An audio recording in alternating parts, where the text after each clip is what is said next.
The Great Nicobar Project, nearly 91,000 crore mega infrastructure project, which involves a transshipment container terminal, a gas power plant, a township, and a greenfield airport in the ecologically fragile Nicobar Islands, has been at the center of renewed public and political attention over the last few weeks.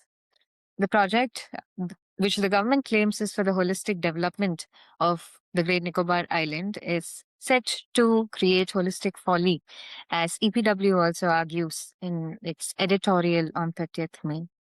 Around 130 square kilometers of rainforests are to be felled. The nesting site of the giant leatherback turtle is to be compromised, and indigenous communities like the Shompen and the Nicobaris are also at threat. Now, what we see here is not just a classic case of environment versus development, but more layered questions of whether even the proposed development is commercially or economically viable, and how Andaman and Nicobar's unique historical and ecological position and the state's role in these islands over the years potentially reflect continuing colonial practices as well. We are joined today by Dr. Pankaj Sekhsaria, who is a researcher and writer and who has been a consistent chronicler of the Andaman and Nicobar Islands over the years. His recent book, Island on the Edge, also traces the mega project in Nicobar and functions as a counter archive of the project in public memory. We're very glad to have you with us here, sir, today. Thanks, Jasmine. Thanks for inviting me. Just to start the discussion, could you tell us what the scale of destruction we're going to witness is and whether this destruction can at all even be compensated by the country? So, as you laid out in your introductory remarks, it's a massive project, perhaps one of the largest, single infrastructure projects that we have conceptualized in recent decades in independent India. This is now a 92,000 crore, roughly, that's the estimate, investment proposed in one island, the island of Great Nicobar, which is, as you mentioned, in the extreme south of the Andaman and Nicobar island chain, where just north of the Sumatran island of Indonesia. So this is a conceptualized starting off in March of 2021, where it was called the Holistic Development of Great Nicobar Island. It was then a 71,000 crore rupee proposal, which already, and we can discuss that later, is already seen an escalation of 20% in just 5 years, even before any work has begun. So this is a project with four components, of which the centerpiece and the biggest component is a transshipment terminal that is to be located in the southern part of this island in a small, very beautiful, very spectacular, very fragile bay known as Galathea Bay. The second component is an airport, uh, which began interestingly and importantly as an entirely commercial project, and was subsequently it has been converted to a dual purpose defense and a civilian kind of component. There's a gas power plant, as you mentioned, which of course is required, and then there is a new township over 130 odd square kilometers of largely pristine tropical evergreen forest. So these are the four components of a so-called holistic development that is proposed for the Great Nicobar Island. And you mentioned archiving the work that we've been doing. And I think that's, for me, that's very, very important. And what we have managed to do is to show there's a whole set of people asking questions across the multiple axes where the project is concerned. There is the ecological, there's the environmental due process issue. We are sitting on one of the world's most active tectonic faults, uh, where we have earthquakes on a regular basis. There is the question of the indigenous communities that you also referred to. What happens to their rights, their culture, their vulnerabilities? There is also the question on the economic viability, which has not, I think, has not been engaged with as much in that sense. So across all lines of concern, all lines of looking at anything that we're seeking to do, there are a large number of questions and a lot of concerns and a lot of evidence to that matter. And that's what we've been putting together in the work that we have put out.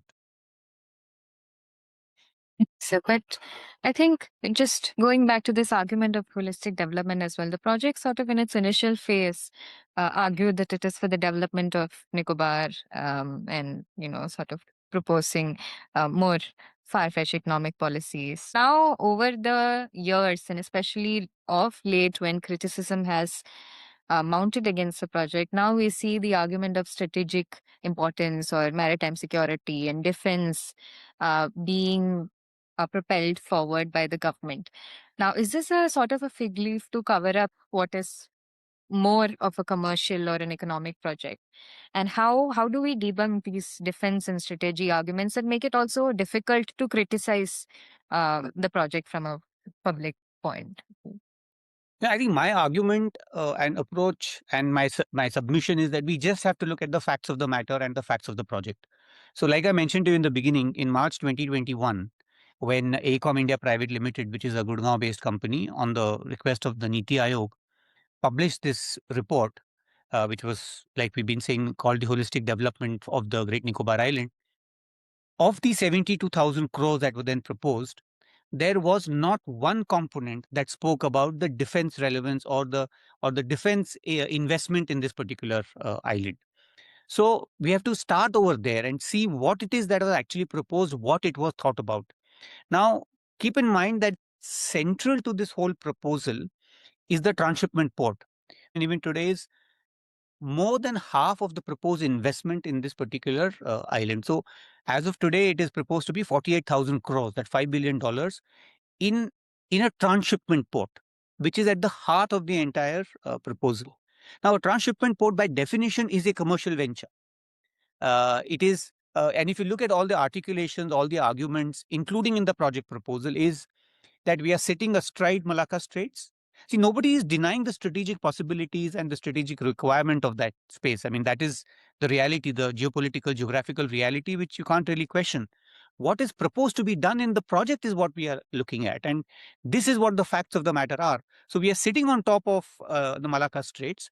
And the constant argument has been all along is that there's a lot of shipping that goes through. It is a very important shipping lane. And there is a possibility here of attracting traffic, business, that otherwise bypasses that entire thing. Also, that if you have a port of our own and things will work, then you can actually reduce the expenses that the country incurs for transshipment, traffic, and stuff like that. So that is the primary argument.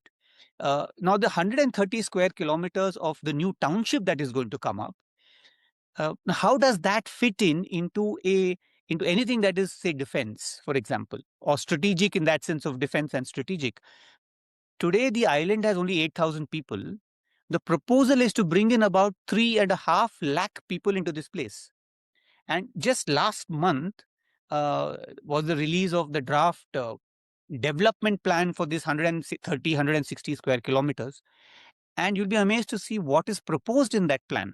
So while we have the port and the airport, all of that, you have discotheques, you have wellness centers, you have business districts. So there is an obvious conflict and contradiction between, on the one hand, if you say this is for security purposes, on the other hand, how do these things map onto those kind of issues? So there is a contradiction there. Even the port, even the airport, one of the key purposes of the airport even today is to bring in a few million tourists every year to Great Nicobar. And this is going to be a dual purpose airport. So what I'm just trying to point out is that even today, as we speak, there is a contradiction between the impulses of the project, which began primarily as a commercial project. So, even the dual purpose, even the military component came much later. It came almost a year and a half later after the proposal was actually put in the public domain. So, in multiple ways, we will see that this is has not been conceptualized as a defense project to begin with. The second very interesting and important thing is that even if this is a strategic, and I mentioned this earlier, if this is important, which it is, there is a lot of very interesting opinion from within the defense community. Certainly, a group of defense veterans who have great experience, great understanding, have worked in the Andaman and Nicobar Islands, and very critical, very reasoned, shorn of rhetoric, which we are seeing otherwise. The argument that this is not going to be viable either commercially, and it is certainly not the way to go about doing something that we say is a defense project. There is Sudhir Pillai, Sushant Singh, the former Admiral of the Indian Navy, Chief of the Indian Navy, Admiral Prakash. A number of these people have now written publicly saying that this is a commercial project and we're kind of covering it up with calling it defense. And finally, we are sitting in an extremely vulnerable, tectonically active zone, uh, which is not only going to bring everything that is constructed here, people, infrastructure, resources at risk. You might actually create an infrastructure and an asset that becomes a liability. So it has not been emphasized enough. It has not been looked at enough. There are some scholars who are writing about it. But the lighthouse of Indira Point, the southernmost tip of India, if you see a picture today, it stands surrounded by the waters of the sea. If you look at the picture of the lighthouse at Indira Point before the tsunami, it was standing on land deep inside the forest. So what happened in 2004, which we know for the great Southeast Asian tsunami, is the earthquake that caused the tsunami saw a permanent subsidence of the Nicobar Islands by about 15 feet. So it's roughly like a building that's about 2 stories high now stands submerged in water. That is what has happened. And considering the fact that there are constant earthquakes over here, which land displacement can take place again, what we are constructing as infrastructure might be again very, very vulnerable. So why would you want to invest in a landscape? So I think the concerns have been repeatedly highlighted, and whether it's being used as a cover or not, I don't know. But clearly, in the conceptualization, in the idea of the whole thing, this is a commercial project. The defense component is a very small one, and even if it is there, everything else actually is in contradiction because it is bringing in tourists, discotheques, wellness tourism, transshipment port, etc., etc. If we come to the sort of the commercial aspect of the project or the economic aspects of the project as well, which the biggest aspect of the port itself. Now we've heard arguments about the unviability of the port itself, located in an isolated island many kilometers off the Indian coast. And also we see how economic logic of itself of the port itself is in question given the rising costs and the government having to fund it through sort of viability gap funding and etc. So how do we see the question of development or the question of economics within the port and the project itself, whether the project is itself economically viable also as a project of development? I think it's a question that needs to be taken far more seriously and in much greater depth than has been. Some of the work that's being done has covered issues of the environmental issues, the ecological concerns, the rights of the tribal people, but the economic argument has not actually been investigated enough. And like you mentioned, uh, recently, about again last month, the government has agreed to give about 12,000 odd crores of viability gap funding, which I think first and foremost suggests that this is not economically viable for a private party to actually invest and operate on its own. So that's very clearly a suggestion and an indication in substantial numbers. But this, except for a couple of journalists, including well-known Imraj Shekhar, whose article is also there in our book Island on Edge, which he wrote for the Frontline, where he asked some of these questions. What is going to be the traffic that will come? What are going to be the tariffs? Also keep in mind, and this has been argued, that you're going to be in competition with pretty well functioning ports around this area, whether it is in Colombo or it is Singapore. So how easy it is going to be to take away traffic for a port that's still not even there. We don't know when it will come up. And I must say, I'm not a person from the field of economics or finance, but these seem to be very basic questions of what is going to be. Other things to keep in mind is that the cost of construction and the cost of materials in this landscape is much higher than anywhere else. It is higher than Port Blair, which is the administrative headquarters, which is already higher than the material that will come from, say, somewhere else, like the mainland of India or even perhaps Southeast Asia. So the costs are going to be much higher. The other fact that this is tectonically volatile, it is vulnerable, have those things been factored into cost?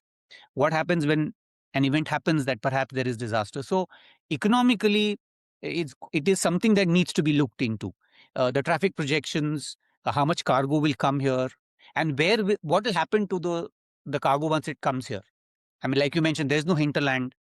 So all these, the logic is that you have to have that hinterland to be able to uh, capitalize on that transshipment port, which does not seem to be the case. So from what little we know, there are key concerns, substantial concerns also on the economic viability. Who will invest? Whose money?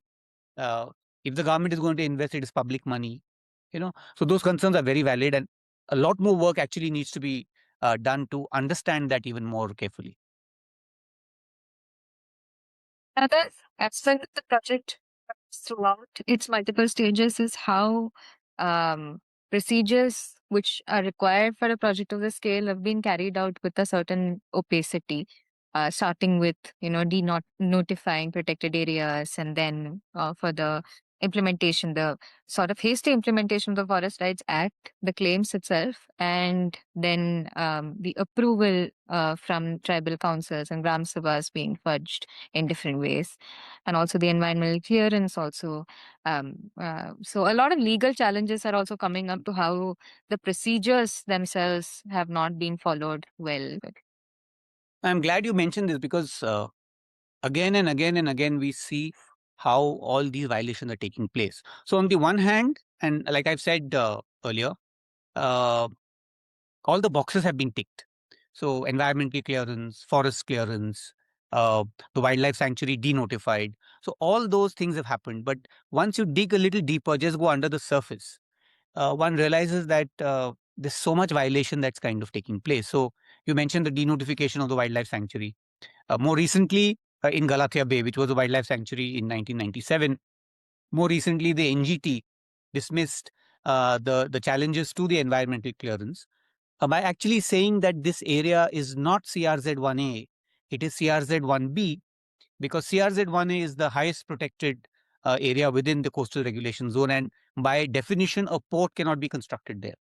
So they simply changed the category when all the realities on the ground, whether it is turtle nesting, whether it is the presence of coral reefs, whether there are ground nesting birds, whether there are mangroves, suggests that by default this should be a CRZ1A landscape and a port cannot come. But by a completely opaque process, which has been discussed quite a bit in the NGT, they gave a report and saying that this is not CRZ1A anymore, this is CRZ1B. Similarly, there was this thing about how one almost overnight in their maps, in the maps of the National Center for Sustainable Coastal Management based in Chennai, the entire coral reefs in the Galathea Bay just vanished overnight. So if you look at a map of 2019 and it shows right across Galathea Bay where the port is coming up, you're seeing uh, coral reefs. In 2021, when they do an updated map, that that bay is completely clean of coral reefs. They were like physically moved away to another part where the port is not coming up. Now, and this has been written about, this is not simply possible. It's simply not possible because corals don't die, they don't move like this. So there's clearly something going on there. More recently, I wrote this piece for the Scroll where this nesting season, which was finishing in March, we have perhaps seen the highest number of leatherback turtles recorded nesting on the beach at Galathea where the port is coming up. And almost 1,000 nests were recorded, and that might be a number that is smaller than the nesting that actually happened. And even one turtle nesting on the beach is CRZ1A. And the very season when we were seeing the largest number of nestings ever recorded in Galathea, we have an NGT order says that no, this is not CRZ1A, this is CRZ1B. So the reality on the ground. So there's a proceduralism.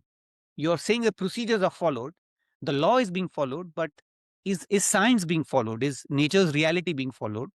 So that's one thing. You mentioned the FRA quickly. It's very important. One of the communities there, the Shompen, is the PVTG, which has even more rights under the FRA.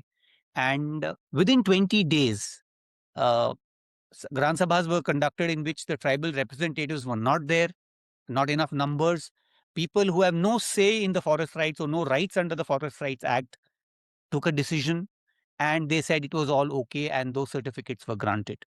So a procedure that was not done for 15, 16 years in the implementation of the FRA in the Andaman and Nicobar Islands, in Nicobar, Great Nicobar, was completed in less than 3 weeks. So, and it is taking away of land of the tribal people on which they depend completely for their survival. So there's a gross violation there. These are small communities, indigenous communities, vulnerable communities whose lives, livelihood, culture, language depends completely on the ecosystem and the forests and the coastlines that they are dependent on, that they have been dependent on for thousands of years. And we've just taken away all that protection. And in a process that is clearly problematic, unlawful actually. Right. And sort of continuing that line of argument, we see recent news about the government trying to implement elections in the among the Nicobaris and their tribal councils, which sort of might help, put in people who are favorable to the project within the council. And how do we sort of look at this approach towards the island and its communities over the years, which the government continuing from the colonial government's policy of settlement in the islands, its penal colonies. Later on, I think the Indian government also had a settlement policy, bringing in ex-servicemen. And now, as you had earlier mentioned, around 3.5 lakh people, new settlers are to be brought in the islands. How do we see the state's continuing policies towards tribals also featuring within this logic of development? Yeah, so I think we're not able to understand what the reality of the people are and what their needs are. And there are many things to be said, but I'll just take the example of how do we look at an island system? How do we look at a system that is primarily, let's put it this way, defined by water? So, in an island system where now we want to do so much of development, so much infrastructure, uh, one cannot say with any level of confidence that even today, after so many decades, that these islands have a good shipping system. People are completely dependent on shipping for anything in an island system like this. So, ships are not in great shape. There are not enough ships. Frequency of transport. So, if you do not understand an island system for an island system, which I don't think we are doing, then I think it becomes an adjunct, which I think it seems to have become. The reference is the mainland as to how are these islands. It helps us reach out into the Indian Ocean. It extends our reach. All that is fine, which is also how we end up looking at islands. But then, what about the islands themselves? So, uh, this idea that these islands are far away, it is because we are looking at the world sitting, in Bombay or Pune or in Hyderabad or in Delhi. But if we were there, then of course the islands are not far away. The islands are home.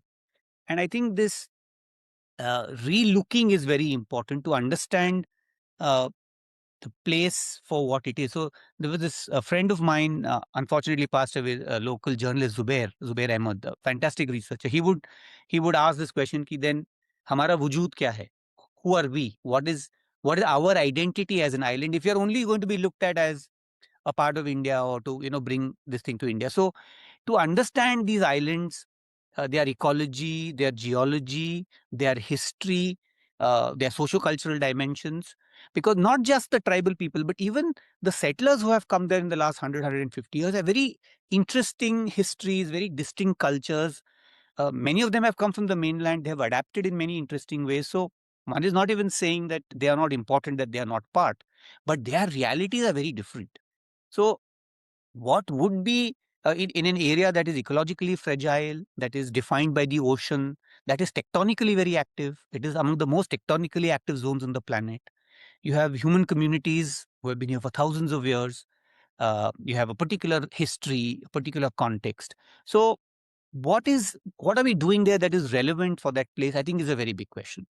And what you have mentioned, I think, are manifestations of not understanding what the islands are. How do we understand the islands for what they are? And I think that's a very fundamental challenge that we have to pick up. We cannot simply impose an idea of development, or even I think the nation state and its configurations, without considering the islands as the centerpiece. If they're going to remain, adjuncts or the peripheries, then there's not much hope for the islands. That absolutely is makes a lot of sense. But and then finally, maybe drawing from your own research in the islands over the years and the multiple books that you've written about the islands, with the recent few ones focusing on the project itself and sort of archiving the project, the phases of the project, and also the resistance to it. Could you walk us through your work on the islands and the books and what lessons it holds for us also as a community? So I kind of, for now, I restrict strict to Great Nicobar Project and the two books we've done recently.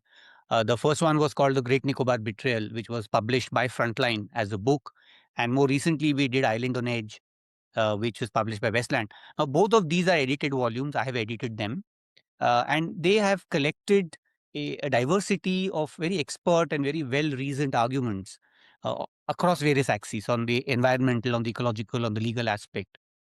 Now, uh, when this project first came up in 2021, some of us who've been following the islands carefully for many years now, I've been working there for 30 years, we saw that something was happening, and it worried us because the scale of what was proposed, the ideas that were being discussed, and I started to write a bit, we started to document, we started to put things together, and the scale was incredible. I mean, 90,000 crores over so much land in an island that has hardly been studied or looked at. So there was a lot of concern and challenges, and we started to bring that material together first. And as we started to write about it and raise concerns, there was a lot of interest that was being generated among people too. What is this report? What is the information? And one of the biggest contributions that I think we did was to make what we are now calling a conservation timeline for the Great Nicobar Island. So it's now a 40-page document which is available in the public domain, which has documented and archived almost every single date that is relevant in the life of this project, from before the project started to as recent as 3 months ago. And each of these dates then gives you access eventually to the relevant documents as well. So maybe 350 dates, maybe 1,000 documents, thousands of pages, which provides access to anybody who's interested. I don't think there's any other resource where everything comes together like this. And simultaneously, these writings were happening in the media. I was writing, there were other researchers, journalists, scientists, activists writing, and one realized that it's available, but it's all very scattered. And just putting together even a cut and paste job, which is not very finely, threaded through, still is very valuable, because then it is larger than the sum of its parts. A book where these things are threaded together tells a story of its own. And it's been quite amazing the response that the first book got. And within a year, we had enough material that was again there in the public domain that we could do a second book.